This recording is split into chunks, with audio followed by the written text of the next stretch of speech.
allowed the children. It's okay. Off your mind. It's okay. Off your mind. Chai! Now wow, people wey suppose talk true to power don't off mic.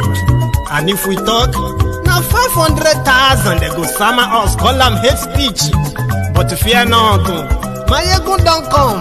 Him go torchlight every corner, nooks and cranny of all these bad people where they spoil our country.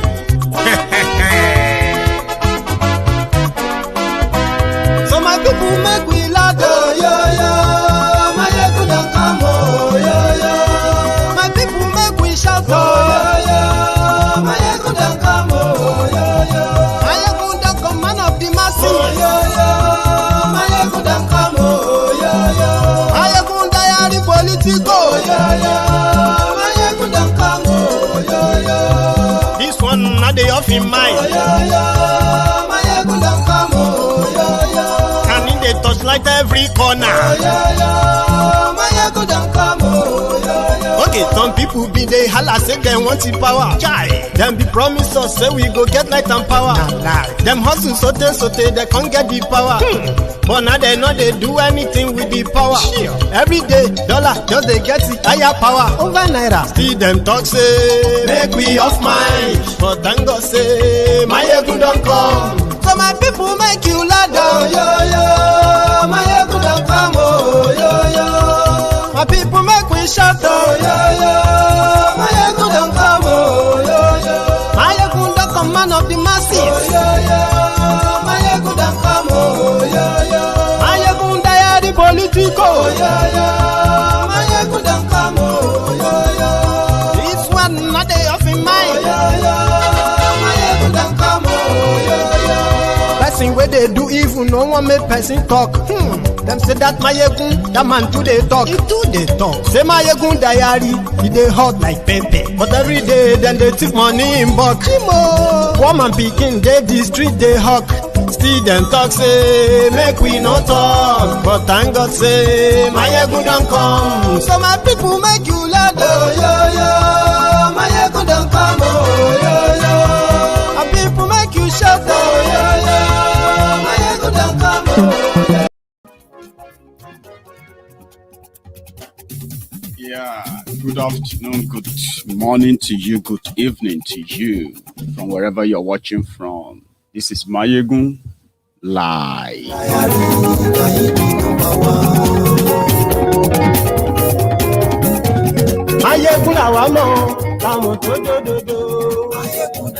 Kindly share the broadcast. Yeah, share the broadcast with your friends, okay? Copy the link, share it wide, far and wide. Tell them. Maiyegun today. Facebook, glory YouTube. Maiyegun diary, Maiyegun number one. Gbogbo bó ṣe ń lọ ni Maiyegun já wa sí. Maiyegun diary. Let me tell you something. To the regular viewers of Maiyegun's Diary Politico, especially on YouTube, okay, we have our prime time. Our prime time is 9 p.m. I have come to pick that time that it is in between my friends in South America, North America, my friends in Europe, my friends in Asia, and all over the world. It falls in between that time because of the different time zones. So 9 p.m. is the time you will always expect Maiyegun to be live, except once in a while, when body no agree with mind. You know what I'm talking about? But apart from that, if you see any other broadcast, either emergency broadcast, just read the title, okay? If you read the topic of that conversation, it is likely going to be very current to what has happened in the last 24 hours in Nigeria. And most of the time, the reason why I always get to replay some of the videos, premiere them, stream them again, is just because those who miss them when we run them live can see them again. Remember, 9 p.m. Most of the time, the broadcast is scheduled at least 2 hours or an hour ahead. Share the broadcast and check the dates. This is Maiyegun. Let's get started.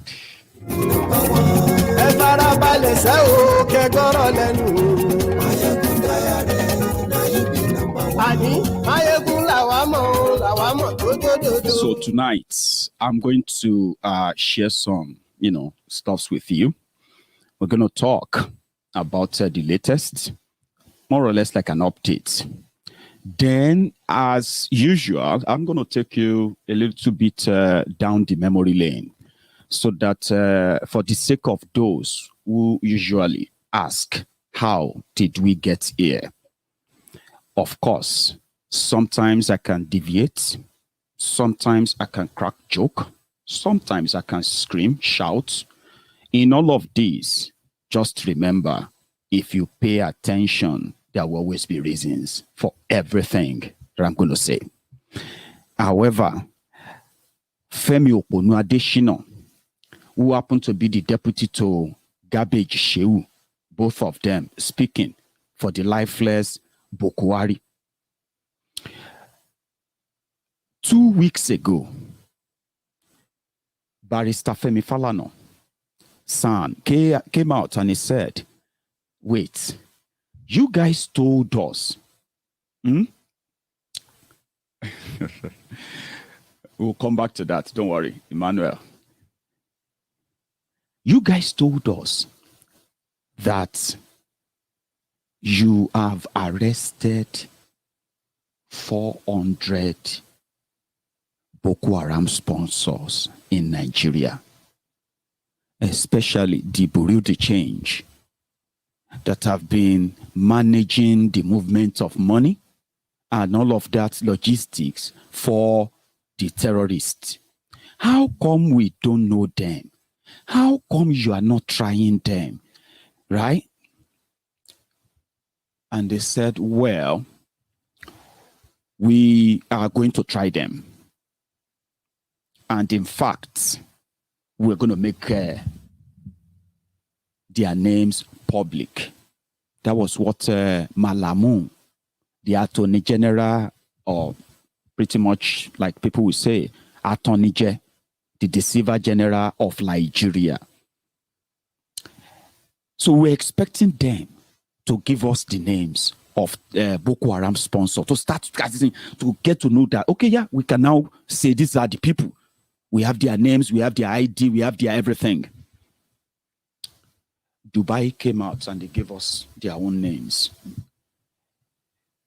Then Femi Oponu Adeshina came out today to say, for security reasons, we're not going to tell you the names of the Boko Haram sponsor. I remember that the former governor of Borno, now a senator, Shetima, once alleged that the reason why Boko Haram lasted that long under Goodluck Jonathan was because they were using Boko Haram to reduce the population of northern Nigeria, to also further destroy the economic capital of northern Nigeria. These allegations were the most lies sold to their people confidently. And that if they managed to gain power, they were going to expose those behind Boko Haram and other terrorism. That was when Boko Haram was in Borno. Today, you now have Boko Haram 1 and 2. You have ISWAP. You have ISIL. You have all kind of terrorists in northern Nigeria today, covered and protected by the government that told people that they were coming to expose them. Many people have, on this platform, we know that there is no point in looking for the sponsor or the backers of Boko Haram and other terrorist gang in Nigeria. No need to look further. We know the sponsor. However, there are other those that they are shielding, because what makes government of Nigeria culpable in all of this is this. rather than for the insecurity to abate, to reduce, now that somebody who they claimed is a former soldier, somebody who they claimed fought civil war, and somebody who they claimed fought the Matatasin or something in Kano, that he had the magic wand to end the Boko Haram insecurity. But you know what happened? 6 years after that, we are not just dealing with Boko Haram anymore. You now have the ISWAP, you have the Miyetiala, you have the Fulani bandits. All these terrorists are not facing any real law or any real judgment or prosecution in Nigeria. None. The only visible thing that Nigerian government is doing to fight terrorism in Nigeria is to rehabilitate the terrorists. Their own rehabilitation is for the terrorists to say they've repented after they are captured. Now, over 8,000 of them have been released so far. Over 8,000 of them have recently surrendered. Then the Nigerian military came. Nigerian military said, those who the ISWAP, the terrorists killing people today in northern Nigeria, they were terrorists from outside Nigeria who came to invade Nigeria. That is on the one hand. On the other hand, the same fraudulent government in Nigeria is also budgeting and spending billions and billions on rehabilitation of those that are surrendering with their families. Those they said are invading from another country. Now let's bring it back a little bit. Rather than for the insecurity to stop, it got escalated to the point that Nigeria is not just on our knees anymore, practically now on our belly, all right, waiting to die under this crook. You are fighting terrorists on this hand, as they claim. You are pardoning terrorists on this hand. Then those who are real sponsors of the terrorists, you said because of for security reasons, you can't release their names. Sahara reporters gave us hints, and I'm going to read them out for the sake of this broadcast. Then I'm going to take you back a memory lane again, because you see all these divisions you are witnessing in Nigeria today. All of these differences, disagreements, and the rest of that, they came to be because of the long neglected or repeated injustice that were never ever probed or prosecuted. And those who did them are now emboldened to do worse and damn the consequences. This compilation of injustice here and there, everywhere, and the grandstanding, the aloofness of these guys in charge of Nigeria, Boko Haram and gang, their aloofness is so kind of divisive enough that people don't want to discuss things that we can sit together and say, you know what? Is it about the Is it about controlling of your own resources and then doing your own thing your own way? Okay, yeah, let's sit down and talk about it. Let nobody rule over anybody and all that stuff. Things you can sit down and talk about and say, well, let's bring about a referendum and just move about. But their aloofness, their pride, their arrogance of getting away with so many kind of crimes, injustice, impunity, it has emboldened, and with no consequences, has emboldened them to do further. That's why people don't want to sit down and have this chat anymore. They just want to say, if there's any conversation that's going to take place, let it be a conversation around the referendum, if we are still going to be part of this or not. The reason why they won't give you the names of the Boko Haram sponsor is because those who are keeping the names, they are those who are the real leaders of Boko Haram and terrorism in Nigeria. But let me read out these few names before we go back to Shetima. Here, They said 400. However, apart from the names released by the UAE government, Dubai government, these are the names of those apprehended by the security agents in Nigeria. And they have been, according to them, I'm not sure, they said they have been in detention in different facilities all over Nigeria. They know them as Boko Haram sponsors. And they have done so much. I don't know how true this is. So don't believe that because we have names. Some said these are fictitious names, fake names that anybody can say, well, that's your name. But guess one thing, another thing that we should also pay attention to, Nigeria media, they have all these names, right? And you would expect them to dig for these names and get the identities of these people. And then publish them out there. To the point that, including those who are hiding in this government, use that same technique, their link, their association, phone contact, calls, bank account, and stuff like that. That's the job of the media if you do have a real investigative journalist in Nigeria. But that's a story for another day. Sahara Reporters has managed to give us some names. I'm going to read them out, starting with this. 45 names. I'll read some of them. They said they are those they believe are in custody of Boko Haram and the Boko Haram government of Nigeria. And this Boko Haram sponsor have never ever been tried, and there is no plan of trying them. Now, let's read.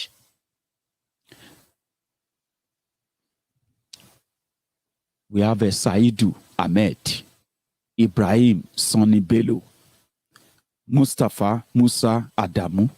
You see all these names. If you go on social media, you can search for some of them. Okay, people have already started, sharing the images of some of these guys in a way, linking them one way or the other to what indeed laid credence to these names. Okay, I'll read again. Saidu Ahmed, Ibrahim Sani Bello, Mustafa Musa Adamu, Abubakar Sadiq Garba, Hussein Adamu, Muhammad Sani Adamu, Abdurrahman Ibrahim, Ghazali Yusuf, Yusuf Ali Yusuf, Abubakar Adamu Yellow, Zauradin Bashir, Aruna Garba, Garo, Ibrahim Aliu Usman, Azan Idris, Musa Emma, Aliashim Muhammad Aliashim, Baba Samaila, Bulama Tahir, Abubakar Ali, Muhammad Ambari, Danlami Azan Nadabo, Danladi Tale Inowa, Bashir Ali, Manzur Muhammad Usman, Musa Tasiu Yao, Awalu Ali Aliazan, Sadi Saidu Abdullahi, Suraj Adamu, Muhammad Hawalu, Ismaila Abdulaziz Muhammad, Munzali Ashiru Gambo, Yazid Muhammad Usman, Nabir Zakari, Gambo Hawalu,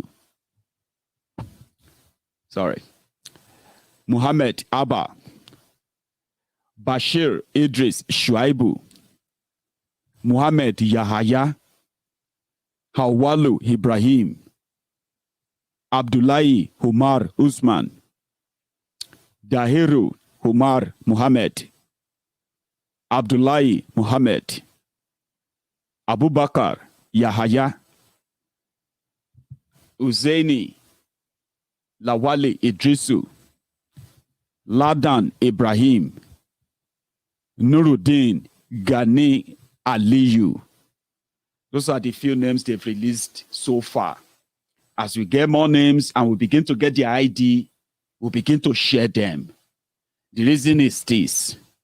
They refused to proscribe Boko Haram. Do you know that? That in Nigeria, Boko Haram is not a terrorist organization. Do you know that? Also, that in Nigeria, Miyeti Fulani terrorists, they are not classified as terrorist organization. Do you know that? And this is why. As much as Boko Haram are killing in the name of their Allah, as they claim, what would you say the Fulani terrorists from the Sahel are killing for in Nigeria? They are killing to get them completely established in every part of Nigeria by gazetting those land for them that will later turn out to be local government areas in your different states across the South. That is why when the Southern governors came together, that our people are not happy.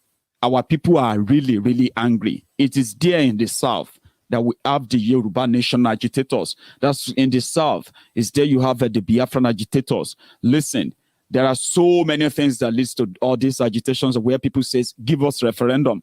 We don't want to be part of any election. Just give us a referendum and let's decide who wants to be part of Nigeria and who don't want to be part of Nigeria. Whether it is to break up Nigeria right away or to what? To break Nigeria into the normal regions that where everybody can control their own resources and control their own lives of the interference of the parasite, as we call them, right? At least we need the referendum. This kind of Nigeria cannot continue. And they were enraged. They said that they were not consulted, that the North was not consulted before the South decided to ban open grazing. The North was not consulted before the South decided to start their own Amotekun and, Eastern Security Network, as well as the Ebube Lizard that we don't even know where they are, by the way.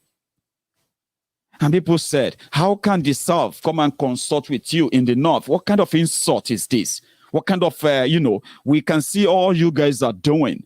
We can see how much you are pampering these terrorists. We can see how much you are everywhere, making it like the government of Nigeria is actually the government of Northern Nigeria. And we pretended that, okay, fine, enjoy it. Now, the spillover of the insecurity, we are now dealing with that in the Southern Nigeria now. And we know how incapacitated your security forces are and how colluded they are as part of the whole problem. So we're going to do something anyway. You didn't consult the South when you started ISWAP. The Taliban police in Kano. You did not consult the South before you started the Taliban police in 12 states in northern Nigeria. You didn't consult the South. Why should the South consult you when they want to stop the cows from roaming on their streets? Why should they consult with you before they will provide security, safety for that local farmers living in that local communities far away from the city where the news can actually see the atrocities of these criminals? Why should we consult with you? So that's the bone of contention. And like I said, those handling the insecurity, those who are benefiting from it, are those who are currently in power. They choose who to go after. They choose who to shield. In this case, they decided to go after any of their own military that failed to obey the order to stand down, especially if they are having upper hand against the terrorists. But every day, right, soldiers get killed by the same terrorists that they said are handing over, the same terrorists that are currently repenting. How does that make any sense to you as a human being? I'm not talking about as a Buhari idiot now or as a cyberbarian, okay? I'm asking you as a human being. Think about this for a minute, right? You have no money. Your country is broke. Your country is poor. It is the poverty capital of the world. It is the worst place to live on earth. It is actually, the people living in that country, they are the second most terrorized people in the whole world. The number one most terrorized people in the entire Africa. Now, when you check the terrorism index, within 6 years, Nigeria and Afghanistan, they are now competing for number one, number two position as the most terrorized countries in the whole world. And yet, the little money you manage to gather, to steal, to buy weapon, and then all of that stuff, right? Your soldiers, poorly fed, poorly armed, poorly equipped, with outdated equipment that are deliberately given to them, obsolete equipment to go and fight terrorists, that are with sophisticated weapons, including RPG. They've got RPG. They've got land to surface rocket launcher. They shot down fighter jets, ladies and gentlemen. They didn't shoot down a fighter jet by shooting AK-47 at the plane. No, they shot a fighter jet down. And then these ill-equipped soldiers managed, one way or the other, to go after these bandits once in a while, whenever they did. What happened when most of them get killed and they finally get to capture some of them? What happened? They get freed, they get released, and the government who came in at the back of we are coming to end Boko Haram in 6 months. The same government is facing us to say, listen, for security reason, we are not going to name the sponsor of Boko Haram. So does that mean that the sponsor of Boko Haram are powerful enough that after you claim to have arrested them, you are now so scared? These are the people that have killed over 300 children in the last 12 years alone. Okay? And we don't know what they look like. We just get all these fictitious names that we can't really possibly, find the 10% of them. That is called government magic. When they ask Femi Okonu Adeshino, he has something to say for the record. Listen. It's not the first time the federal government will say there needs to be an exposure or to name and shame those who are backing or funding terror in Nigeria. The United Arab Emirates recently also came out, not the first time, to name names. 6 Nigerians were indicted in those funding terror globally. Yeah, thank you. Naming and shaming will not be the motive. Rather, bringing malefactors to justice will be it. Nigeria is not interested in naming and shaming anybody. Rather, it wants to bring them to justice. You will see that the United Arab Emirates has given some names, and the Attorney General of the Federation has responded to that matter, saying that in due course, all these people will have their dates in court. Rest assured that these people will be dragged before justice, and justice will have its way. Femi, justice will have its day. The same Femi Okonu Adeshino that told the Buharidins and the Buhari Didirins, the Buhari Dinotus and the Buhari Dijatus, all these barbarians, these ombudsman slaves, obedient fools, and sophisticated morons. It was this same Femi that told them that Boko Haram went to Russia and he signed a Ajaokuta deal. And he titled that article, Ajaokuta Roar Back to Life. That was about 3-4 years ago. Today, the Buhari idiots themselves, they are now biting fingers like, oh boy, now this whole thing are just fraud. It is the same Femi Okonu Adeshino that is assuring you, as if to say his word actually counts for anything. Some said he's just doing his job.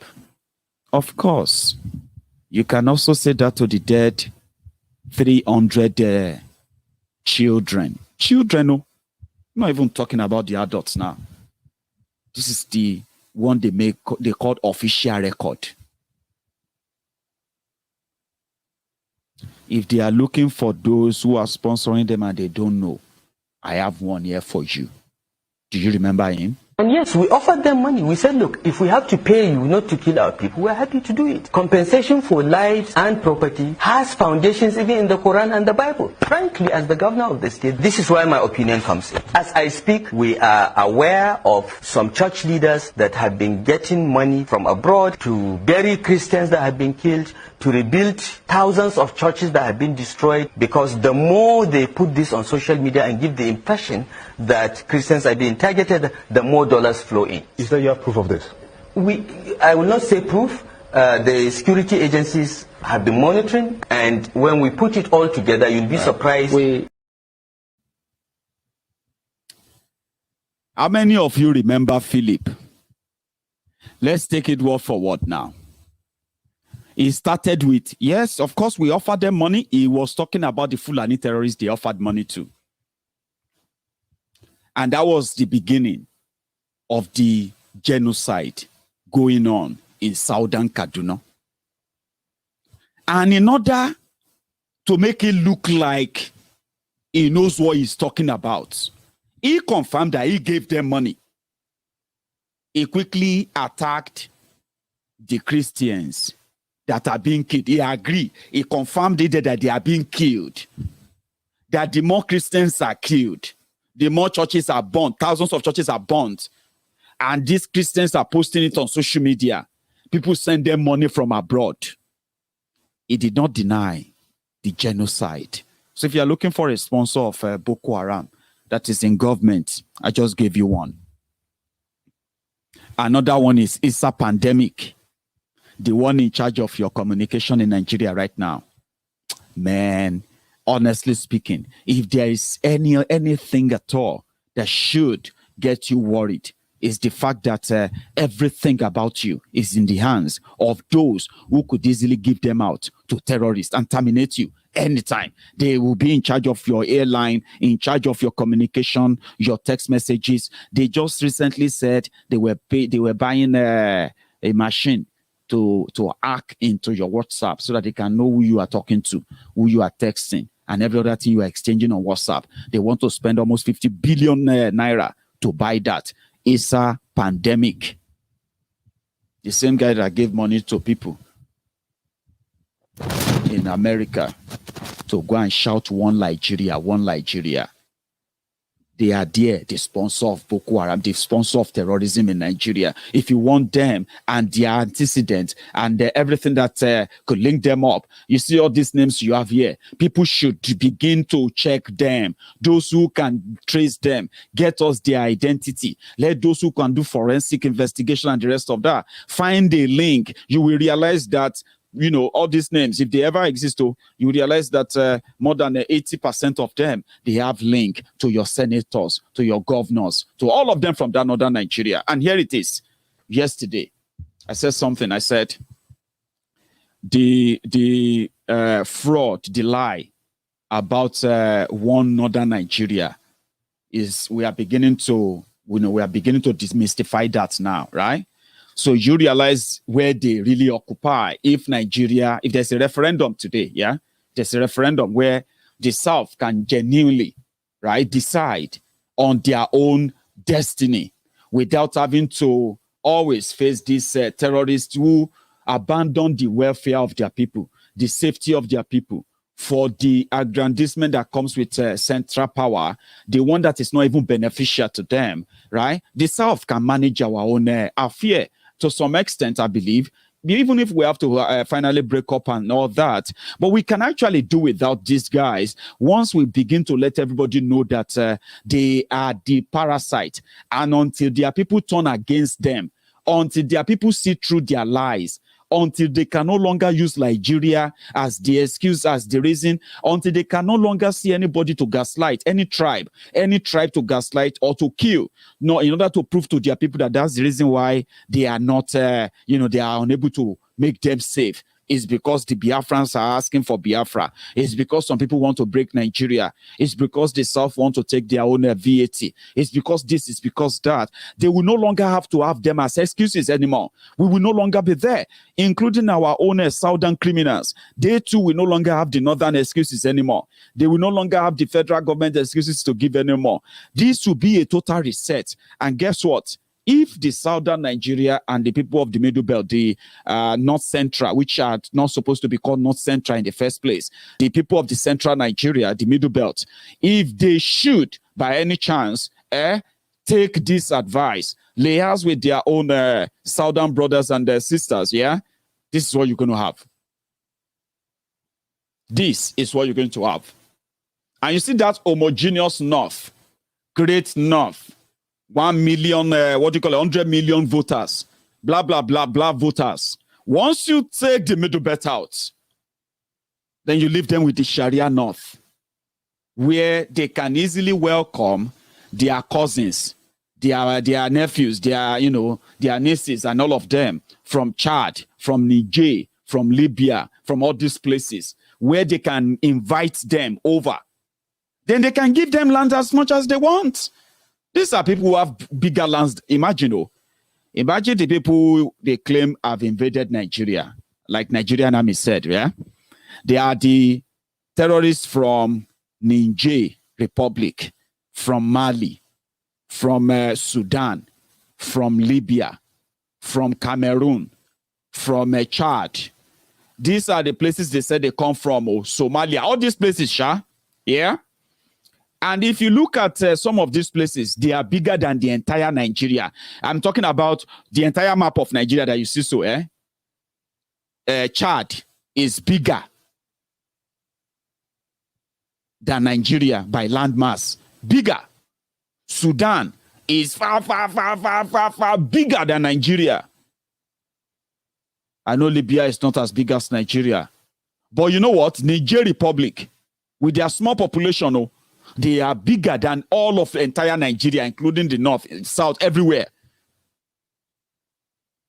But you see these criminals in power in Nigeria, they want to ruga land for people coming. Are you with me? For people coming from all those places, because they need land for them to be able to have peace in Nigeria. Are you following that? So that's what you're going to get. There is no homogeneous North. There is nothing like one North. And when the situation gets to that level, that is where everybody will bear in Papa name. That's when you realize that, oh boy, when we were growing up, we were told 3 major ethnic groups in Nigeria are Hausas, Yorubas, and Igbos. But Nigeria has, you know what I'm talking about, Sha? It's in a tribe. But all of a sudden, since you started this 1999, immediately after Obasanjo, the thing just started changing to Hausa Fulani, Hausa Fulani, Fulani, Hausa Fulani, Hausa. The media started changing Hausa Fulani, and they started saying the 3 major ethnic groups in Nigeria are Hausa Fulani, Yoruba, the Igbos. Are you following? And today, people are saying, Hausa Fulani. They are. So when the thing get to that level, the Kanuris, the Hausas, everybody that... I have a map. Let me show you one map. If you want to see everybody from everywhere in Nigeria, yeah? This is it. You can see where everybody is. You can see where you come from. So you can know your own size. Everybody know where they come from. Waiting link us. You see that yellow part? Now the Hausa land be that. You see that green part? Now the Kanuri people be that.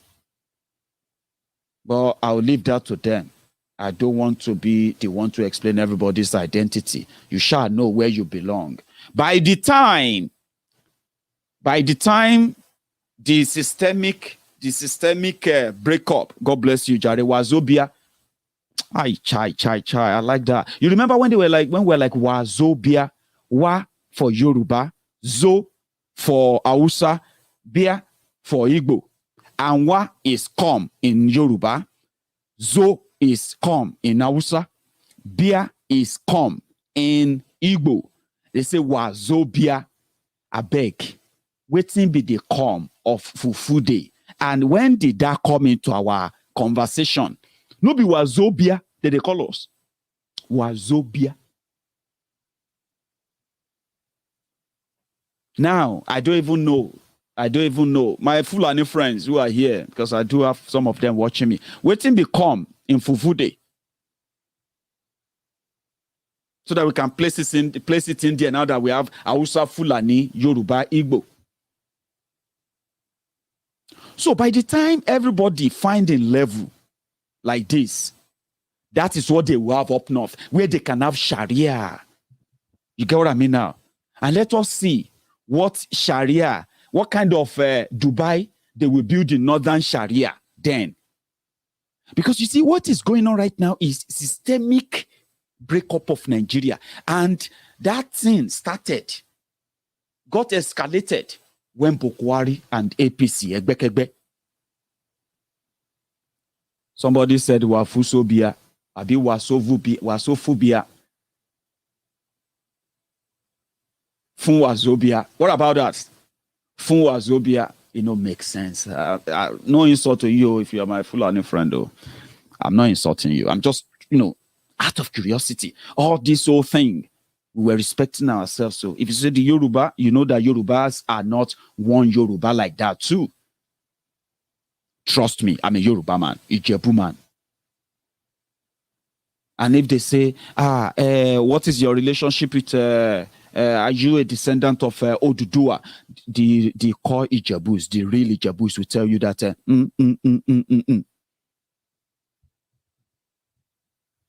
Do you understand what I'm saying now? But nevertheless, we speak same language, similar language enough, and we share similar culture, religion, and so many other things that we actually settled for centuries. Settled in where we are right now, called our own ancestral land. But you won't say in Yoruba land, they speak one language. No, come on. Even within Yoruba land, we have more than well, if I'm just being a little bit kind of conservative with it, we have more than 20 languages in Yoruba land alone. We have more than 20 tribes in Yoruba land alone.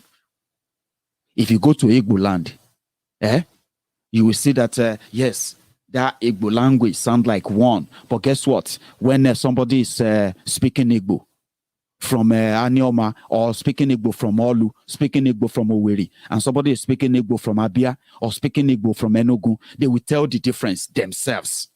Just same way like me, a Yoruba man, will tell you that, yes, I'm a Yoruba man, he's a Yoruba man, she's a Yoruba man, she's from Oshun, she's from Ondo, I'm from Ijebu, she's from Egba, and the rest of that. But by the time we begin to speak,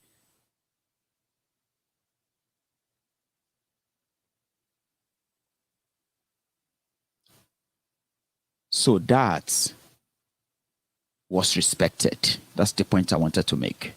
We respected ourselves. In the name of trying to make us look like one, they came up with all these narratives that are not genuine. If they were genuine, right, we won't find ourselves here today. Pardoning terrorists. They can do that in the north without having to put the entire country into the trauma of knowing that when Fulani terrorists and other terrorists attack you, you stand a little chance of surviving it. And if you manage to survive it, you are likely going to still be prosecuted for fighting to stay alive. So how do you then continue to forgive foreign terrorists, rehabilitating them with your own money that you don't even have in Nigeria? What other kind of collaboration do you think we should be looking into? Who are those we should be looking into their own affairs and the decision-making process? Today, the news that came from Zamfara, despite the fact that they said they have shut down network there for weeks now. Shut down network in Katsina, shut down network partially in Kaduna, in Zamfara State alone today. One of their own local emir called into a BBC program, Hausa, and then said, all this news you are reading about are all lies. That more than 8 villages that he knows of have been attacked, that many people have been killed that they can't even account for. But they can confirm that over 400 of them have been kidnapped as well. Kidnapped, taken into the forest. It was in the same Zamfara where they said they are killing the bandits.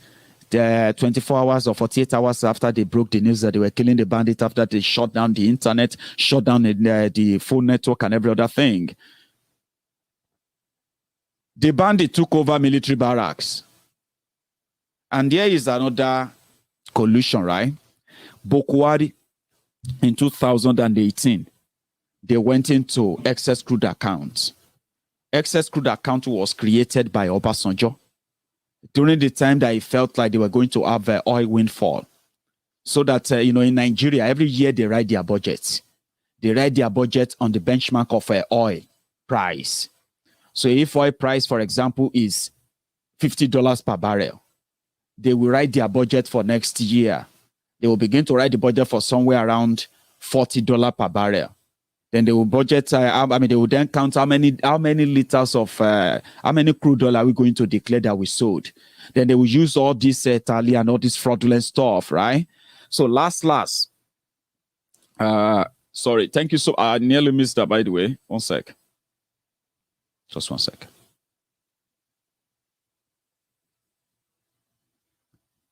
No. Okay, found it. Right. So they put it on their benchmark. They use the benchmark. They call it benchmark, which means even if the oil price fall below the $50, right, they will still be able to do their budgeting based on the $40 benchmark.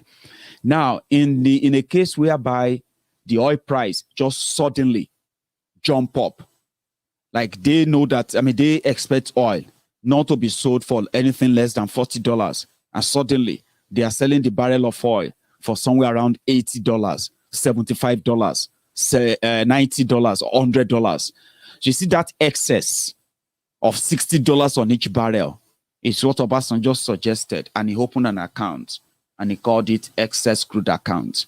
Since the arrangement in Nigeria is that every money made, every penny made from everywhere, they should put everything in that cookie jar, in that big jar, and share the money. So Obasanjo didn't share the money. And he saved a lot. Honestly, the guy actually saved more than $22 billion. He actually left. When he left power, Obasanjo left about $22 billion in that account. When Yaradua came, within just 30 months or so, 1.5 years or 2 years, 2.5 or 3 years that he spent, they depleted that account from 22 billion down to somewhere around there, 15, 14 billion. Jonathan took over. Between 2010 and 2015, Jonathan, when he was leaving, Jonathan handed over to Boko Haram a balance of $7.5 billion from almost 15 billion that Yaradua left. None of them added anything. Boko Haram took over in 2015 with APC, Egbekegbe. And within that time, they are still selling oil. They are supposed to still be saving, but they are looting anything that they could loot. Both PDP, you know what I'm talking about. So last, Boko Haram came. In 2018, Boko Haram now said they wanted to fight Boko Haram, to defeat Boko Haram. Finally, he withdrew 1 billion from that. Well, hang on. So within the first 3 years of Boko Haram, or let's state it this way, within the first 6 months of Boko Haram, they added $350 million as money saved from excess crude oil. So it was Boko Haram for the first time in about 10 or 15 years since Obasanjo left power, it was Boko Haram that actually added money to that excess crude account. And how much? $350 million. But like the fraudsters, they give you small. They say, take this one. You say, thank you. So they celebrated it. It was everywhere in the newspaper. This is Boko Haram we voted for. This is demand. This is, for the first time in 10 years, Nigeria is saving money. The excess could, not GBT, it was GBT, was actually fraud, right? You know what happened? Between 2016 and 2018, the money in excess crude accounts depleted completely down to something around the 1 billion. 1 billion, I think they said it was at 1.3 billion. 1.3 billion. What's happened? They don't spend them. Just like Abacha loot, over 6 billion Abacha loot that they received, they've spent it as well. What happened to the excess crude account? They don't finish them. So in 2018, that was the moment that Jibril al-Sudani, you know what I'm talking about, that is not Boko Haram is wearing mask, he's not wearing mask or not. And they needed an international image for him, just something to make it look like he's Boko Haram to prove it. They decided to go and parley with Donald Trump. And that was where they decided that they wanted to buy the Tuscano jets. The Tuscano jets that they are now sending to Nigeria now. So they withdrew $1 billion from the excess crude accounts. And they put Boko Haram inside the plane, the money coin, and built them up to America. They handed over about $400 million to an American, fighter jet maker somewhere in Virginia, we're told. And after that meeting, Donald Trump said, don't ever bring that lifeless person to me again, ever. And that was what gave birth to lifeless Boko Haram, lifeless Boko Haram, lifeless. Do you get what I mean now? It was Donald Trump that some people said they were in a meeting. And they didn't know. That was the time that they said they didn't know that the microphone was on. And Donald Trump was like, don't ever bring that lifeless person to this place again. Don't ever bring him anywhere close to me. Anyway, now 1 billion then withdrew from Nigeria. Now 400 million they spent in America, right? What happened to the remaining 600 million? Everything that happened to the rest of the money that you can ask for. So that was the journey of, 1 billion. Today, that excess crude account, now only 75. I don't know if now zero self. The last time we checked, they said now $75 million remain there. From 7.5 billion. Obasanjo left it at 22 billion in 2007. 2007 can't sound like 1807. Like it was like ancient years ago. So if you want to know how depleted Nigeria has become, how depreciated Nigeria has become, this is how degenerated it has become. And every of this story that you are hearing right now, there are individual people that are victims of all the consequences of all these decisions, right? Terrorists are not being prosecuted. When they receive weapons in Nigeria, suddenly, terrorists will attack the military base. They will cut away all the weapons, the ammunitions, and the rest of that. Now we have the hint that they also move money here and there.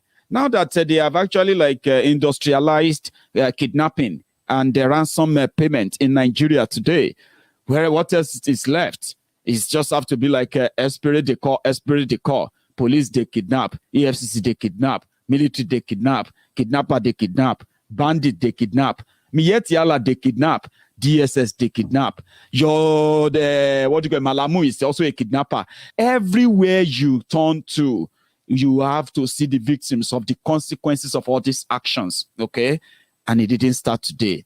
It started a while ago. Let me take you back memory lane. I want to drink a little bit as well, just before we continue. Do you remember this celebration of Boko Haram coming to power? Why those who initially thought they were coming to crush everybody? By the way, Congratulations to all the freedom fighters, all of you who have decided to sacrifice everything by standing on the on truth, by standing with the truth, so to say, no matter whatever the cost is. I want to say thank you to all of you. The legal team of IPOB, they did wonderful thing. The Nigerian government is running away from them. They are running away from courts. Listen, a court just released one of our Ada Biafra. Her name is Ngozi. I can't remember the full name. She got kidnapped by the Nigerian DSS simply because they accused her of being a member of IPOB. She's been locked up for months now. Finally, they found her and the court set her free today. Not just that, by also awarding damages against the kidnapping police of Nigeria. Nigerian police will have to pay her 50 million naira. Don't worry, they don't have to pay. They don't have to pay it in cash. They will pay. They will pay for everything that they are doing. So that's why I have to give kudos to the legal team of IPOB. Yes, 3rd of October is when they expect Nnamdi Kanu to appear in court. There's already a rumor. There's already a rumor that he's not going to be presented in court. They're not going to bring him to court. And this is already has started raising a lot of dust in the eastern Nigeria as we speak now.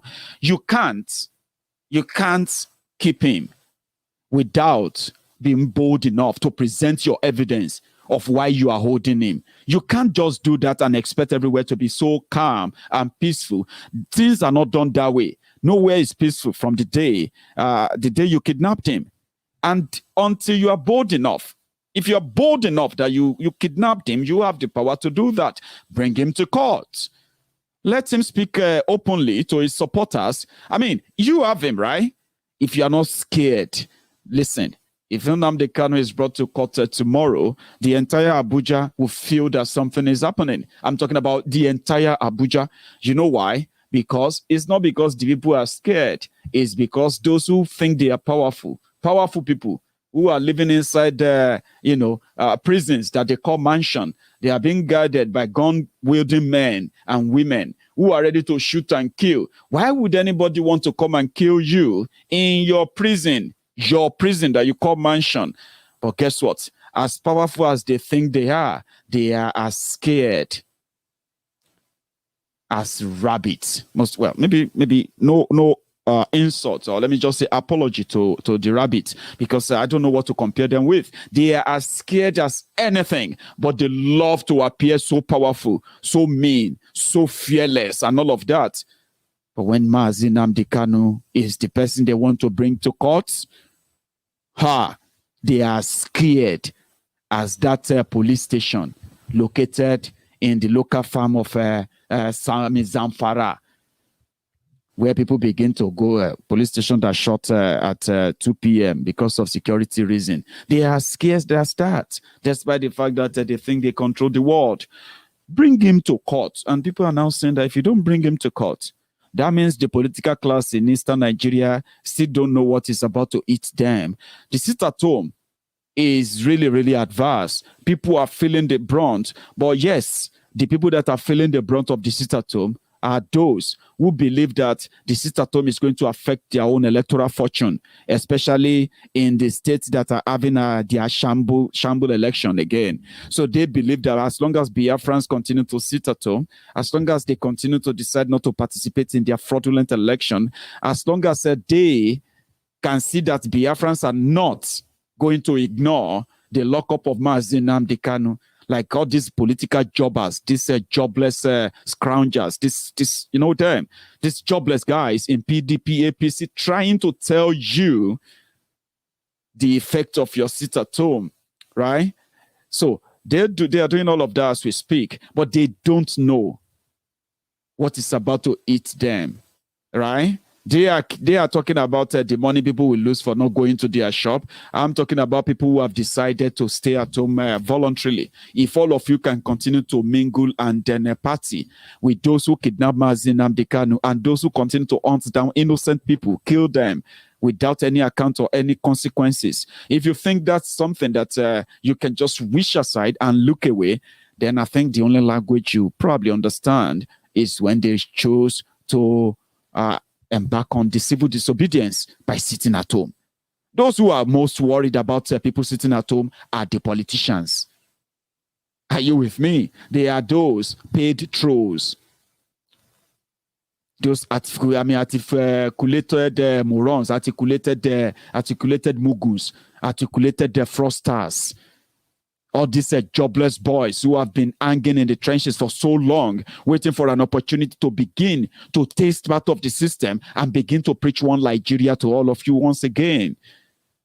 That they are going to lose out is what scares them most. It's not because APC will control anywhere. It's not because Fulani terrorists are going to kill people. It's because they can no longer wait to be begging while they watch the Buhari deal who managed to get closer to power, feeding from the crumbs, falling from the tables of their oppressors. They can't wait. That's why they are now pretty much are those who are after the IPOB members. You are ignoring their pains. You are ignoring the assault on them. You are ignoring the profiling on them. You are ignoring the their killings. You are ignoring the incarceration, the illegal detention of many of them. You are saying that they called for it. You are accusing them that Nnamdi Kanu told them to go and commit that, so they should deal with it. Now you want to tell them that sitting at home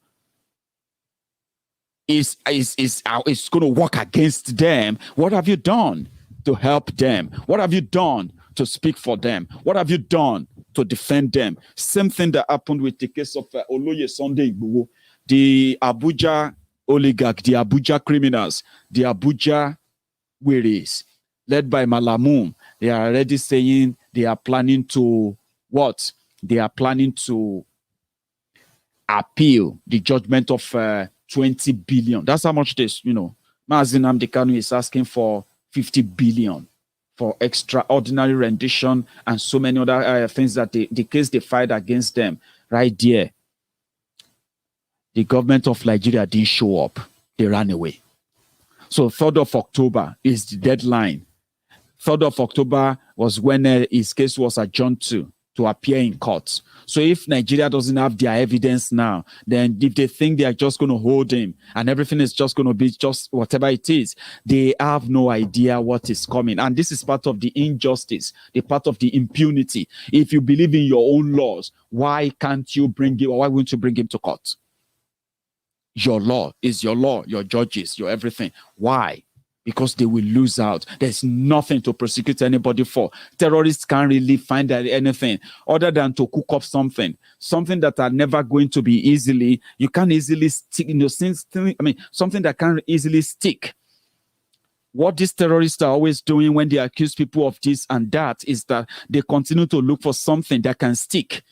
They say, oh, you spoke to somebody, who is that person? Anonymous. That anonymous, we believe that anonymous is a terrorist. You must give us information. So we are charging you for terrorism.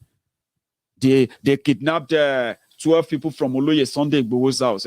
They kept them after different court judgment that said they should be freed. They started playing the hide and seek game in order to keep them for longer. Now they are holding 2 of them. One of them, a lady, that captured the attack on the home of Oloye Sunday Igboho on a live broadcast. They are keeping her there, Lady K, and they are charging her for terrorism. As you are watching this video, they are looking for something to attach and say, this is the terrorism he committed.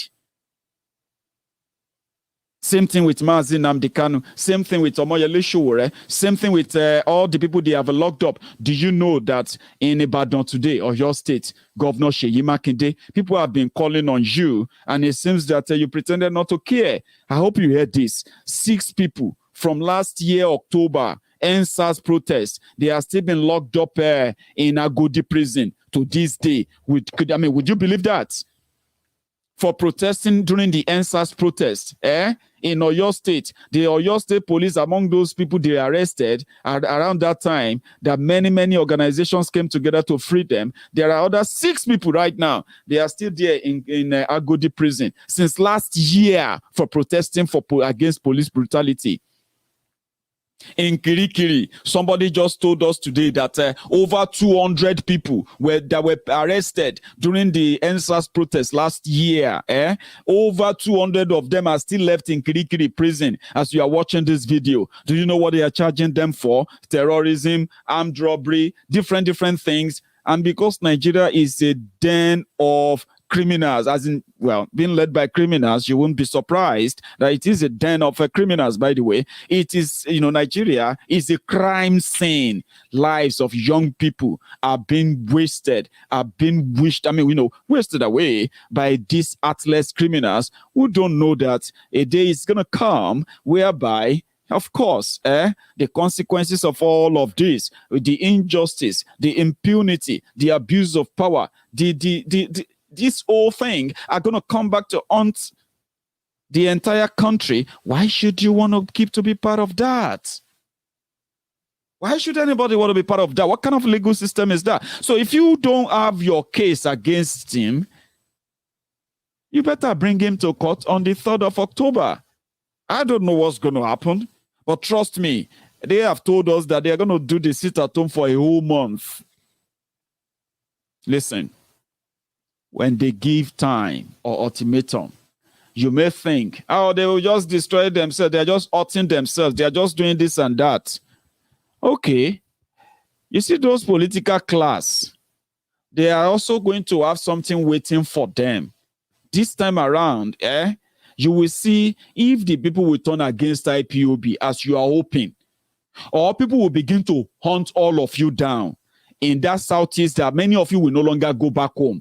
You will rather stay in Abuja, like many of those Alumajiri terrorists who are wearing Babariga inside Aso Rock, wearing Babariga inside National Assembly, making laws and passing different ridiculous, laws that has nothing to do with stopping the terrorism in their region. They are living in Abuja. They will never go back to their regions. Many of you, Igbo governor, Igbo politicians, your case is about to reach that level.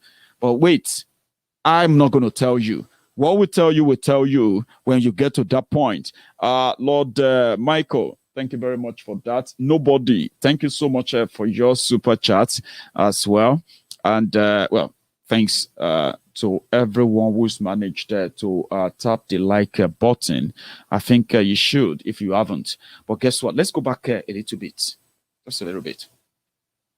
When they took over power, before they took over power, they said a lot of things.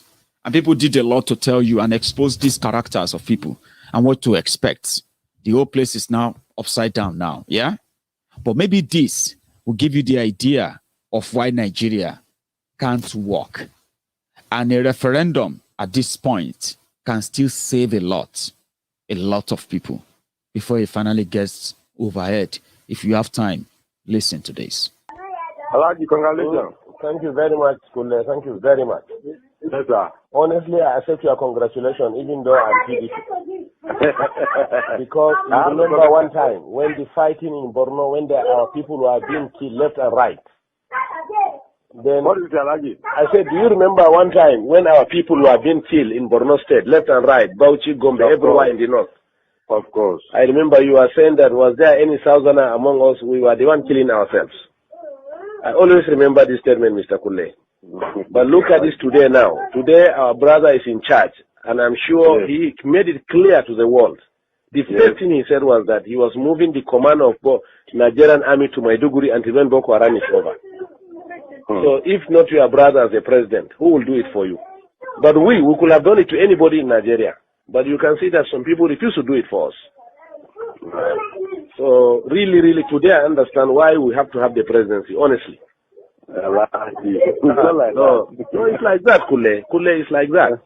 Because how can anybody convince us that some miscreants cannot be dealt with by Nigerian Army? Why can't we believe it was deliberately left? Even if there is no involvement of government hand in it, why can't we believe that it was deliberate? Let them kill themselves. Well, it has come out even very clear. Because it was at a point in our campaign, they were saying that by the killings of Boko Haram, there will be no population again. In fact, let me tell you why the North insisted that Jonathan has to go, because we had the plan that if Jonathan continues, the same problem will happen in Kano, the same problem will happen in Sokoto, the same problem will happen in Jos and Ebro until when our population is depleted. No. We have had a wonderful experience, honestly. In order to avoid the problem, that's why I said the people. So whether he accepted or not, the nose was clear voting now.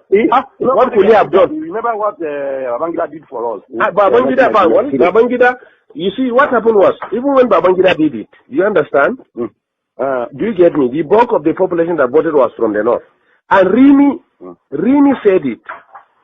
Since Babangida was in Abuja, Governor Rimi of Kano State, then, former governor of Kano State, he said, if they swine Abiola in Lagos, Abiola Babangida will have said it is Yoruba that did it. So Abiola should fly to Kano, they will swear him as president, and they will stand their ground. Before we know, they rallied around Abiola, they said, don't go to North, if you go, they will kill you. Not so happened. Do you understand? No. So I'm coming now. So Babangida got the... And then Abacha that incarcerated him for many years. I'm coming now. I'm coming. Before we are talking about the cancellation now, the cancellation of the elections. And two, didn't you not see that even from the West, there were people who supported there are big men who joined in the cancellation of the elections. But whatever it is, at that time, it was nobody was killing the Yorubas left and right. Babangida was virtually betraying everybody. And today, have you not seen him on TV? Have you not seen how he was looking? Is God not wonderful? Did you not see Babangida? Even though I have promised as from today, so long as he's my brother from the north, even if he's eating everybody in Nigeria fresh, you come out with Nigerian man leg eating, I will not say it's bad again. Because I have learned how to support my people from what I have seen with Igbos and some people in Nigeria with Jonathan. Man, you must thank God for Yoruba. Yoruba supported by the otherwise we don't have come. No, I'm coming, please. I'm coming. Let me tell you one part. I'm coming. Listen to me, Kule. A section of Yoruba supported Buhari. Listen to me, please. Let us make this clear. You understand? We are all politicians. Yes. The Tinebus, since 1960s, since the Oyibo left the country, Yoruba was told one word. We are first Yorubas. You are first Yoruba before you are a Muslim, you are a Christian or Nigerian. Yes. So or not so? Yeah, you are right. Abi? Okay. Yes, you are right. Now, all along, a Yoruba man, whoever he is, whether Muslim or Christian, preferred anybody in this house to rule him than a Hausaman from the north. That's the truth about it. So, fortunately, I'm coming, sir. Let me learn. Fortunately, the center is controlled by non-Muslim, non-Northerners. Are you getting me? And Jonathan, fortunately for the North, Jonathan decided to use religion and slash the Yorubas to the extent, for the first time, Yorubas were divided religiously. To the extent Muslims, Yorubas stood their ground and said they were not supporting Jonathan. They even refused to attend the meetings of the Jonathan. The papers are there, their statements are there in the papers. So or not so, sir? No, I like this. It is there. That's the truth. It's there. Even when he went, there were some few Muslim leaders who met Jonathan. The Supreme Council of Islam of Western Nigeria or Yoruba land came out clearly and said no, they disagreed. Do you get me? We know the population of Yoruba, close to 80%, or let's say close to 60% are Muslim. This man constituted a national conference. This is the Yorubas that were saying it. We read it and we had them saying it. Yes. So that succeeded in dividing the Yoruba themselves. Now, two, the humiliation, whatever they did to us, our own was that let them kill us and reduce our population. But at least it was Rocha State, Imo State, that they started saying that Hausa people must have ID card to live in that state. Yes. Can you hear me? They say Hausa people must have ID card to live in state. Yes. Until when we mobilize our people here and say, okay, in that case, all Southerners must live north. Then Jonathan now realized that there was something going on. You say, no, these things have to stop. So are we mad? Do you get me? Count every 5 shops in this north. 4 shops are owned by Igbos. What is Igbo's contribution in the economy? It's not trade, and fraudulent trade for that matter, including you. Igbo have cheated you, unless if you are not buying spare parts and tires and medicine. So or not so? It's so allergic. Do you get me? Yet we accommodated them. Is it going to Dubai to bring fake drugs that we cannot do it? Now the plan is drugs now. No Igbo man will again sell drugs in this north. We are going to bring it from Kano. Drugs are brought by air.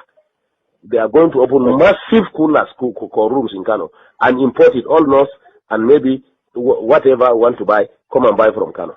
No Igbo will sell drugs again. We are tired of all this nonsense. We know how to control our places the way they control their own. What we are saying is that we are all Nigerians, but we are going to learn what they are doing in Southeast and do it in the North too. Simple. Yeah. We don't have ancestors, but if that is where I'm actually going. Shetima is a senator now. He's a former governor of Borno, the place where they kidnap the Chibok girls and they milk it. They milk the Chibok girls. Today, the terrorists that kidnapped the Chibok girls, they are returning the girls as women with children. Some of the Chibok girls, they are coming back with three children, 2 children. And they are calling the terrorists that kidnapped them and sexually force them and put them in family way. They are calling them their husband.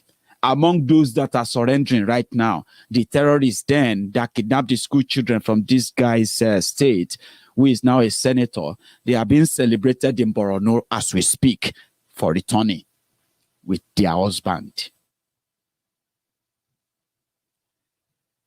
He said, what is the Igbos contributing to Nigeria? Is it not trade? We will do it. We will go. Is it to go to Dubai and import? We will use plane to bring coolant to Kano. We'll build a drug center. We'll build blah, blah, blah, blah, blah, blah. With whose money? Is it with Borno's money or with Kano's money? Of course, with somebody else's money. Trade. These guys took over government. And within 6 years, let me give you their antecedent. Let me give you their track record. They came in, trade, trade. They started what is called round tripping in CBN, where they became middlemen between central bank and the genuine businessmen who need the foreign exchange, right? So they started the round tripping, and play, dollar, a naira to a dollar today, from 199 naira to $1 in 2015. Naira to a dollar today is now 580 naira to $1. After they ruined everything, they brought something called Buharinomics. Buharinomics that has led to 33 million loss of jobs in 6 years. Trade, I'll be waiting Igbos brings to the table. The Nigerian under them couldn't manage refineries, not even the ones they met or the new ones they built, they couldn't build any.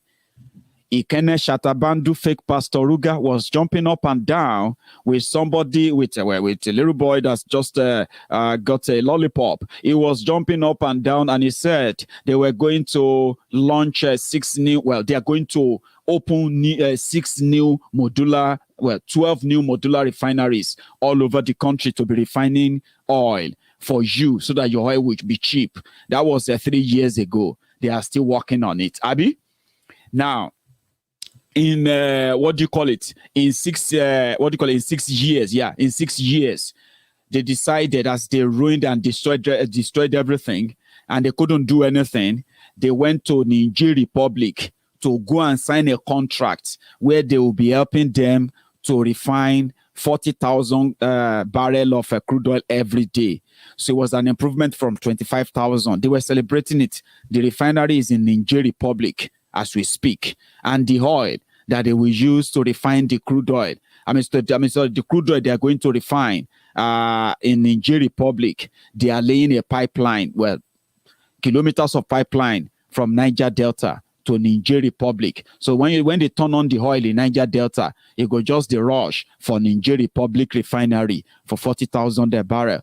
And then they turned around. They said, you know what? Let's just invest in this Dangote refinery then. Dangote is from the north. He's not an Igbo man. Since Dangote said he was building refinery, is he not a businessman? Is he not about trade? Let's use him as let's use him as an example. Somebody that could probably fill in the gap for them when Shetima was dreaming of how they were going to destroy the Igbos, destroy their means, destroy everything, and then replace them with themselves, so that to show them Dangote is a rich man, Abi, a quota system billionaire that they are flaunting about in Africa. Well, that aside, Dangote said he was going to build a refinery, and being a northerner who actually have his own different exchange rate than the rest of you, no matter how much you complain about exchange rate, Dangote won't. He has his own different exchange rate with the central bank. He is the central bank of Nigeria as we speak. Now, that Nigeria that couldn't manage refineries, almost 8 refineries they have in Nigeria, that couldn't manage that. They decided to go and borrow money to invest in Dangote refinery. Dangote said he signed a contract with this European company, African Development Bank, Exim Bank, that is Export and Import Bank of China, this other bank, blah, blah, blah, blah, blah. They are going to provide all the resources, and the refineries was going to start working from the 2020. This is 2021. Just 3 months to the end of 2021. They have nowhere close to starting any goddamn thing. Now, they have run out of money. And Nigeria, a broke country, decided to go and borrow money, $2.5 billion. And they want to buy shares in Dangote's refinery that has never pumped a can of petrol since they've spent the billions there. DGBT is just to continue to pop up the quota system because they use other people's money, not any money from the north, not the cow money, your money. They can borrow money in your name. Nigeria carries a very, very good, credit value. Okay, you have the population, you have the resources, and you have the morons in charge. So all they need is just, they should come. They'll give them more money. All of you are wondering, why are they borrowing them more money? Can't they stop borrowing them more money? You have no idea, because you see right there where they are, they can see the satellite image of Nigeria. They know everything you have. And once your mumu thieves goes cap in hand, begging for money, like Boko Haram was begging the Queen of Netherlands, yes, just yesterday, and Femi Okonu Adesina was not even ashamed to tell us about it. Boko Haram met the Queen and they were talking. Boko Haram was like, do you have any spare change? I'm not joking. That's exactly what he said. Do you have any money you can help us to borrow us to develop Nigeria? That was what Boko Haram was asking the Queen. And they said, what have you done to improve the economy of Nigeria, to warrant if to even look into maybe helping you to develop Nigeria? The Weremegad, he said he shut the border against coronavirus, and is make sure that the border remains shut, and that is why Nigeria managed to defeat coronavirus. And what we need now is just some money to develop Nigeria. He's asking the Queen, a country of I don't even know how what is the population of Netherlands as well. Are they up to 10 million? 20? That's the country that Boko Haram is asking them, begging them for money as usual. So people's money, your money. That's what they rely upon. If they want to build a pharmaceutical coolant in Kano, they need to go and dip their hands into the pocket of all of you so that they can pretend to want to build a coolant. If they, like they did in Kaduna, there is no oil in Kaduna. There is nothing in Kaduna. They said they are building refineries in Kaduna. Kaduna refinery, we know they refine any crude oil. But guess how much salary they are paying every year to their staff? The last, between January and August 2021, the place where we say no single drop of oil is refined, Kaduna refinery. Guess how much they paid? Over 25 billion. They pay salary to people who just they go there. Who are the people? The Alimanjiris that will have the money, enough money to fund terrorism. Where is that money coming from? When you have a refinery that doesn't produce anything, and you didn't have anything other than the only thing you have there is just the salaries, the recurrent expenditure. 25 billion into a refinery that did not produce single water, no single can of water, except they are drinking water. Then they also started something. They said they are building a port in Kaduna. They call it dry port because there are dry ports in Europe. There are dry ports here. There are dry ports there. They use your money. They build the dry port. They employ themselves there. Put director, put secretary, put everybody. Then they collect money. They spent over 40 billion naira paying salaries of those ones in 2020 alone. They did not. In that port, so there is nothing that landed there. Nothing cleared from there. No shishi. They don't make any shishi. But people did there, they work. These are what they built to make themselves, because the only real job in northern Nigeria is to work for government, where you pretend to be working for government. You get salaries whenever they pay it. If they don't pay them, then they hold you. One day, one person will come and will just clear everything for you. You don't have to really do anything. And this is how these political criminals, this is how they remain relevant in northern Nigeria. This is how they continue to intimidate and threaten the rest of us. Cut the resources, cut the funding, then you cut the bullshit with them. And that is the journey that they said we didn't consult with them. Southern Nigeria didn't consult with them. People's money. The Biafrans that they see as enemy, they want to destroy. They are not asking for anything. Please give us a referendum. We want to leave. That's what they are asking for. If Nigeria is led by human beings, what you will do is that you engage them. You start the conversation of, okay, not everybody want to leave. How would you know? Until you conduct a referendum. Nobody should be killed. Nobody should be attacked. Nobody should be arrested. Nobody should be imprisoned. Nothing of such. But guess what? They are scared. If the Igbos leave, the Yorubas will leave. The people of Niger Delta will join. The Middle Beltans will go. And then you have this skeletal fake One North, because there's absolutely nothing like One North. Sorry that I've been saying this. Just talking. It's kind of annoying. You see the truth, and you see some people trying to bending it without you knowing that they are doing so for their own selfish, personal reasons only, not because they love anything that or the people that are victims of all these actions. No, for their selfish interest only. Why would somebody go to America of all places, and you go on the street, they pick on the homeless people, they put T-shirt on them, and where you write One Nigeria? How fraudulent can you be? Then people move to them and said, listen, guys, come, listen. You are wearing One Nigeria. Where are you from? We don't get white people for One Nigeria. We don't get white people for Nigeria. Where did they go on? Do you know why you are wearing this shirt? Do you know why you are here? Do you know why you are carrying this placard? So that I'm just showing solidarity to my brothers from Africa. So which solidarity? You decrease? Solidarity. Which level be this? You they shout One Nigeria, yeah. People are being killed every day. Look at those guys you see there. These are the people whose are their family members who have been victims in Nigeria. And there is the skeletal mannequin in that place that we are here to expose. You are here wearing a T-shirt with God knows how much they give to you. You can't just do that. Trust me, I'm not making it up. We'll go to America quickly. How much money they paid the person that is organizing it? It's all right. Exactly. You should know why you're carrying placards and the reason why you're carrying placards. You understand? I can see my sister.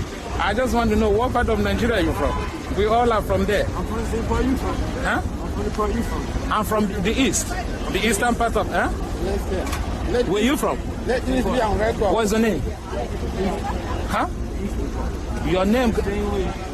I'm from the eastern part of Nigeria. It's called Biafra. So where are you from? Same part. Same part? Okay, listen, his friend over there is giving him sign. He shouldn't fall. It's all right. Thank you. We know what's going on. Thank you. Do you mind I ask a few questions? Can I record you? All right. I just want to know what is going on today. Well, this is protesting for Nigeria. Oh, for Nigeria? Yeah. For a stronger Nigeria. Say Nigerian Christian, not target of genocide or ethnic cleansing. So what part of Nigeria are you from? I'm not. You're not a Nigerian?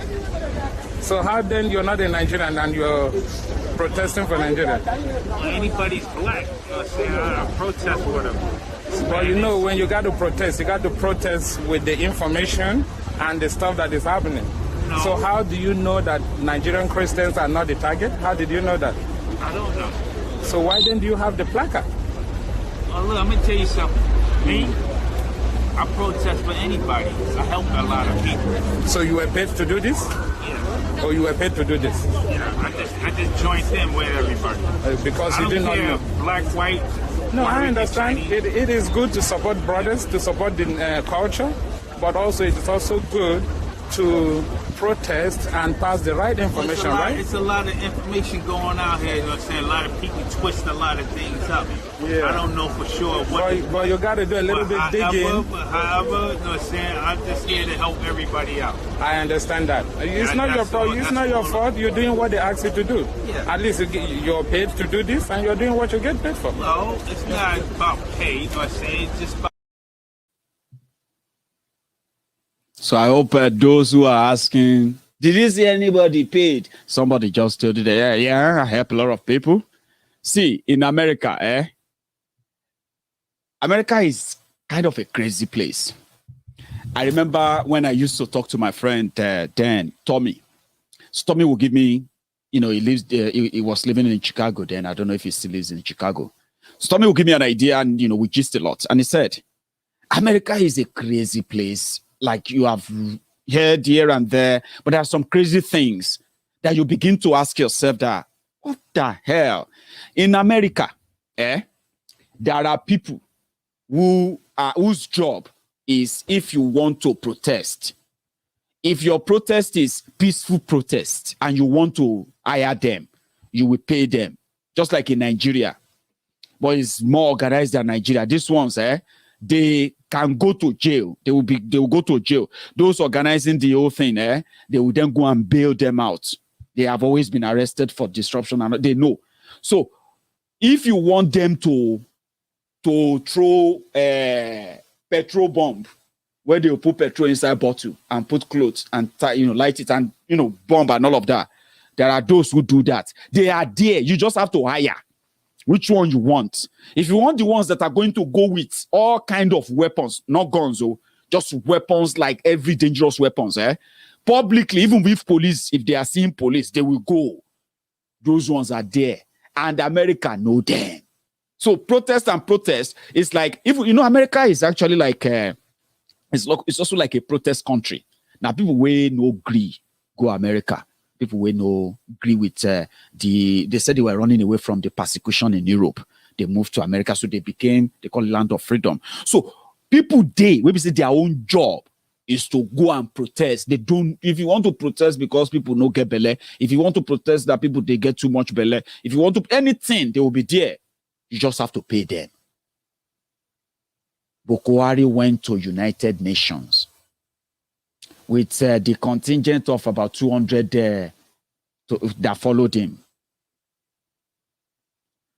Boko Haram, when it was time for Boko Haram to speak, Mumadu Boko Haram handed in the recorded speech. Why did you have to go there when you have a recorded speech? And they locked him up in one room. Then Garbage Shehu, Issa Pandemic, and the rest of their crew, even including this Femi Adesina, is also in America right now, where his daughter is schooling. Morning good, Abi. I told you, everybody is trying to wait for his own turn so that they too can send their children abroad to go and school abroad.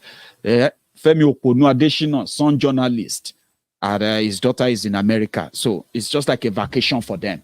They locked Boko Haram inside one room and they went to town to start hiring homeless people, protest for hire, and the rest of them, and they printed T-shirts. Just the same way they normally do in Abuja, they do in Nigeria. They will print shirts for them, and they will be sharing 1,000 naira. Here's the difference.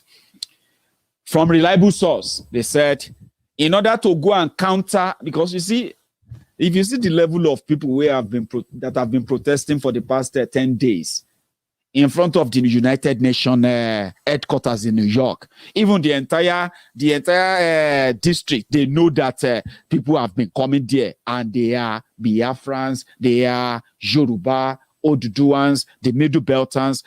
Thanks to Ninas, by the way, all you Ninas organizers, God bless you. You're doing a great job. I just want inclusion.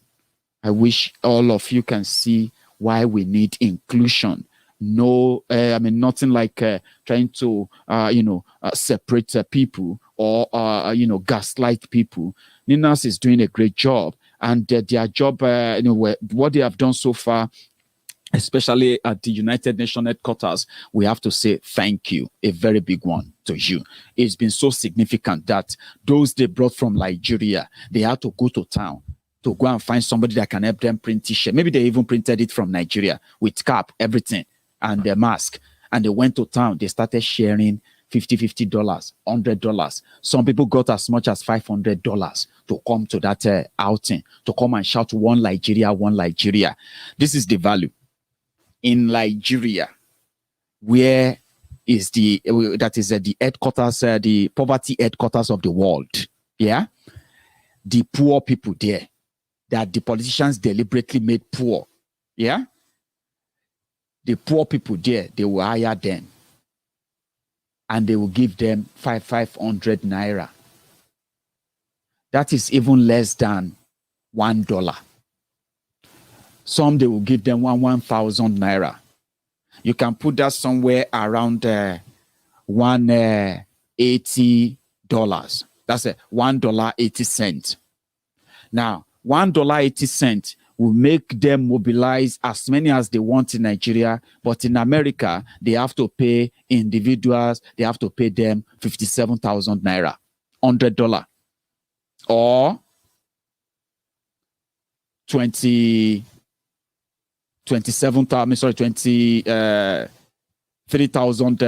what do you call it? Sorry, I'm so terrible in maths. I'm sorry, I'm just trying to rack my head for that. $50 or $500. So do you see the difference? They are looking for junkies. They are looking for people who have no clue about what is going on to pay $100 to. You, that they stole your money, they will give you 1,000 naira. You'll be carrying cutlass. Yeah, anybody. Well, you can hold your Sharia north. As for our own Lagos Agberos, the Lagos Abobakus, the Oshogbo Alimajiris, all these all risers, the crumb eaters, the crumb chasers, the ass lickers, and all these guys, all risers guys, right? In Lagos, all of them. We are waiting for them. Their own outbreak is just around the corner. Okay. So by the time they get their own final when they get beaten as we expect, yeah, it won't take time before they detach themselves from the one frauduria. If half of them break off from that one frauduria, we're almost done. And that is why when they said the National Assembly is House of Rep is discussing the VAT for states, I said, well, go for it. These guys, they decided to go and report FIRS. They reported the case to the National Assembly that the National Assembly should help them make laws that will stop the states from taking the VAT. Because if the states should begin to take VAT, only 3 states will survive in Nigeria, and they are Lagos, Oyo, and Rivers states. The rest of them, all more, may them begin hard work. Giddy. Those who have money to give to bandits should begin to go and collect their money back. Because this time around, now everybody go hungry. You will just realize that some of those their governors, they will just be living around South. They have houses in Lagos. They will just be paying a courtesy visit on their friends in different parts of the South that managed to survive. I just came on a courtesy visit. They'll bring their wife, bring their children, bring their driver, bring their cook. They'll say they are part of the contingent. At least dinner go sure. If they chop dinner in Lagos, they can drive down to Oyo, and then say they want to spend the weekend with Makinde. It will fill their tank. and pay their tickets. I'm just saying this, so it is a clarion call on those who claim to be Northerners now, those who claim that they were born to rule, rather they are born to ruin. All this sign that people are saying, we are going to take our money, VAT, we are going to stop, the exploration of our resources without us having to control them. You see all these things, all these messages, ban on open grazing, this and that, they are signs. They are signs that even if you continue to still get something from Nigeria now, that is still making you feel like you belong, it's not going to be for long. The moment very soon, it could just be like, it could just shock you. It is better for you to begin to use the money they are still giving you now, the little one that they are giving you now, to invest in your people, invest in your own communities, invest in your states, and begin to empower your people, cut down poverty, and cut out terrorism and banditry. Begin to use that money now. If Lagos and the rest of them say, if Niger Delta say, oh boy, everybody's on they collect their own VAT. This level, now Shakpa go day for time for everybody now. This Shakpa means say, we no one see any NNPC, anybody made them can't drill any oil for Niger Delta. We won't sell our oil ourselves. We no go can't die for here. Everybody they collect their money. Now, Niger Delta money is the money you want to share. Or the Biafra money is the money you want to share. Listen, they gave the Biafrans 5 states in Nigeria. And you know that that's the handiwork of those who believe that as they say, they said that if to say the animals, or these big animals, if the animal kingdom, if they have their own history writer, somebody who can write their own history, maybe all the fanciful stories told us by hunters would just be one-sided story. If we allow the animals to tell their own side of the story when they were fighting the hunters in the jungle, right? So when they did the genocide of 1967 to 1970, where 5 million Biafrans were killed and the Biafrans surrendered to them, then these criminals, they wrote the history. And they say that person will win, they write history. Abi? That's why I use the analogy of the hunter and the animals. If the animals are allowed to write their own story, you realize that most of these hunters, glorified hunters, they are just ordinary village, wannabes, because they are not real hunters. Luck, and then a bit of luck that ran out of the animal, or a bit of luck on the side of the hunter made him to go home to tell the story. Now, the Biafrans are asking for, what do you call it?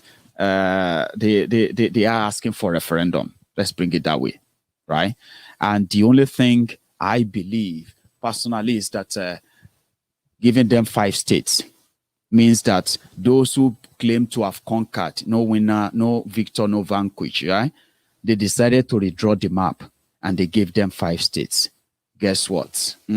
Even that 5 states, Imo State, Enugu State, Abia State, Anambra State, Ebonyi State, except for Ebonyi, the remaining 4 states, they are oil producing states. If oil is that thing that makes you think, they are asking that the whole Biafra land and the people that make up the Biafra land should continue, all the tribes that make up the Biafra land should stay together and continue to live together under one authority and identity that they've had for so long. The fact that, a Niger man, a Biafra man, a Niger Delta man is said to have been the one who actually gave the name Biafra that everybody accepted as a symbol of those from the old eastern region. Okay, so if it's about the oil, they have theirs. You can't find it out if you don't let them access it themselves. If the decision of those, imagine, they are drilling oil in your state, but that oil is not your own, because the ways that control Abuja said it's not your own. Imo State get oil block. They said no, that oil belongs to River States. I say, okay, but this also place have oil. Now they say, no, it doesn't belong to, it belongs to Jigawa. That's how they share it. And if you try to question it, you will be killed. Trust me, it doesn't come so easy. So let everybody then hold their own side. Okay, because by the time this VAT and so many other things that people are cutting off and say they don't want to share anymore. Since nothing much will be shared, people will have to go and use what they have. They will say, don't, if Zamfara gold is for Zamfara, make Zamfara people go sell Zamfara, make them go sell their gold. Oh. No come on those, they can't claim any oil money here because from now on, we know they give any dime to NNPC. Now their katakata will start. So those who are grandstanding today, who have no idea that all these things they are reading or hearing today, they are just pointers to tell you that the days of Nigeria is now numbered. Trust me, it's now numbered. If they are smart, whatever they can get from Nigeria now, they should begin to rightly invest them in their people because it won't last for long. I thought I could take calls. I won't. I'm going back to work tomorrow. Oh no. I'm going to be back to work tomorrow. I've missed work, right? I've been away for so long. I've rested. Mind you, I remember when I told you that I was having this chest pain, and so many people have been asking me, how is your chest? How is your... Listen, it's not something, something serious, okay? I'll tell you what happened before I go. About 3 weeks ago, right? I usually have this inflammation of pains in my chest. So sometimes it will be so kind of chronic that sometimes I feel like... or maybe I'll be having this neck pain, shoulder pain, and all of that. Then you'll be doing that, trying to stretch, trying to get, you know what I mean? So at some point, it will be like so kind of holding my chest so hard. I actually thought probably I was going to have an heart attack. But it wasn't that serious. So they said it was my antibody. That's what my doctor said, right? I met the doctor and they did their check. You know, my heart is working fine, my kidneys are fine, my organs are working perfectly fine. And what I'm feeling is actually an inflammation. They gave a name. I can't remember the name. But it's something that, we have something called antibody, right? Our antibody, I'm sorry, I'm not really a science student. So if you're a scientist, I'm going to try anyway, right? And my antibody is this kind of, defense system, right? Just like your immune system, that we were told about our immune system, okay, that fights against virus, fights against bacteria, things that could make us sick, that could make us unwell, and stuff like that. Now, there is antibody also.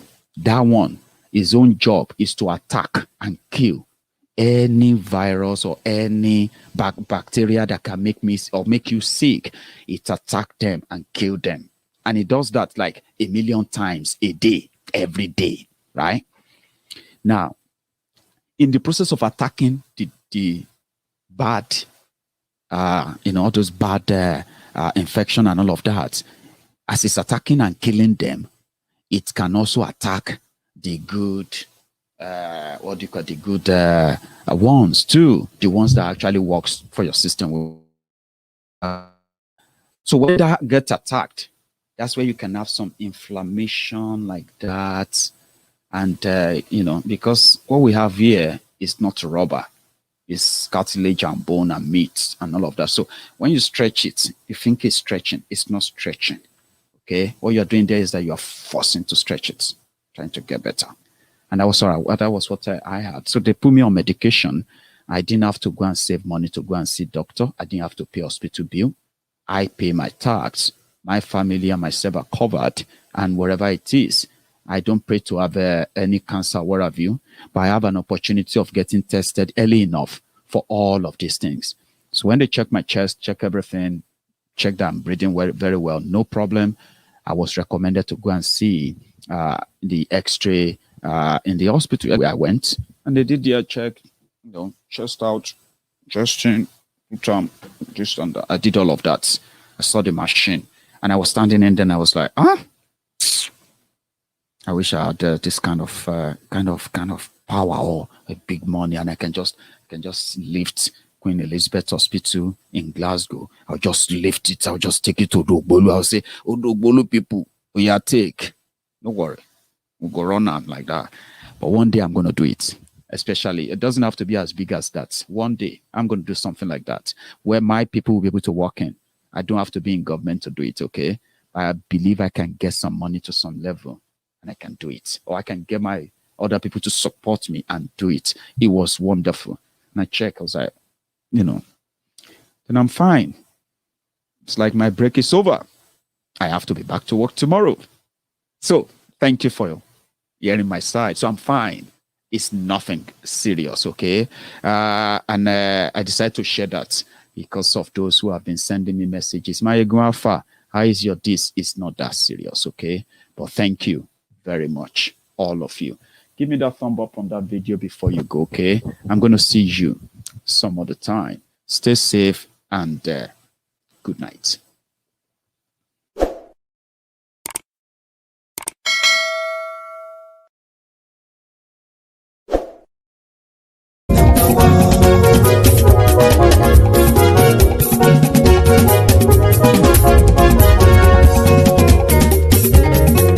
Àní ẹ̀sùnra kì í. Maiyegun ti dé. Maiyegun ti dé. Ọ̀jẹ̀lú ẹ̀sùnra kì í. Maiyegun ti dé. Àní ẹ̀sùnra kì í. Maiyegun ti dé. Lórí Facebook. Maiyegun ti dé. Àní ẹ̀sùnra kì í. Maiyegun ti dé. Lórí YouTube. Maiyegun ti dé. Àní ẹ̀sùnra kì í. Maiyegun ti dé. Bọ́ba bá gbé wúrẹ́. Àní ẹ̀sùnra kì í. Maiyegun ti dé. Ijó ìgbádùn yẹ. Àní ẹ̀sùnra kì í. Maiyegun ti dé. Presidency bá rúfin o. Àní ẹ̀sùnra kì í. Maiyegun ti dé. Tí gómìnà kówó jẹ. Àní ẹ̀sùnra kì í. Maiyegun ti dé. Ọlọ́pàá tí ń darí bá. Àní ẹ̀sùnra kì í. Maiyegun ti dé. Aṣòfin tí ń rúfin o. Àní ẹ̀sùnra kì í. Maiyegun ti dé. Òpùrọ́ olóṣèlú.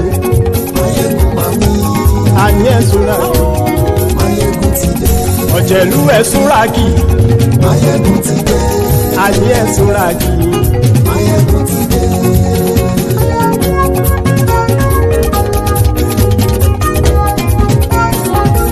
Maiyegun ti dé. Gbogbo ọ̀jẹ̀lú ẹ̀sùnra kì í.